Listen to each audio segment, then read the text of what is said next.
මේ තුන්වෙනි ප්‍රශ්නේ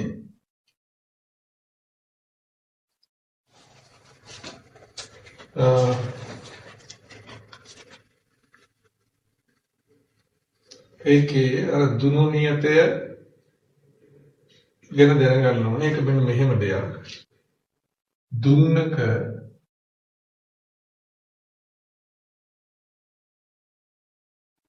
F බලයක් හේතුවොත් මේ දුන්නක තියෙන හැම පුඩුවක්ම සමානව ඩෙල්ටා L දෙකින් දිග වැඩි වෙලා මේ ඩෙල්ටා L වල එකතුවක් නිසා තමයි විතතිය ඇති වෙන්නේ. සියලුම ඩෙල්ටා L වල එකතුවෙන් විතතිය හැදෙනවා. එතකොට මේ දුන්න අරගෙන ඔය F බලයම කලින් දිගට වඩා අඩු දිගක උදාහරණයක් දුන්නෙන් භාගයකට දුන්නොත් එම දුන්නෙම එම ද්‍රව්‍යයෙන්ම හදපු දුන්න නිසා F බලයකට පුළුවන් වෙන්නේ එක පුඩුවක් ඩෙල්ටා L ප්‍රමාණයක් අදින්න විතරයි.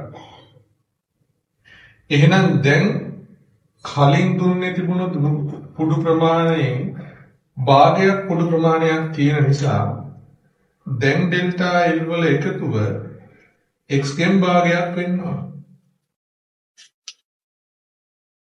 එතකොට දුනු නියතය කියන්නේ යොදන බලය බෙදීම විතතියට. දැන් මේ වෙලාවේදී දුනු නියතය k' නම් k' සමානයි බලය ඒකමයි x බෙදීම 2යි. එහෙනම් k' කියලා කියන්නේ 2k.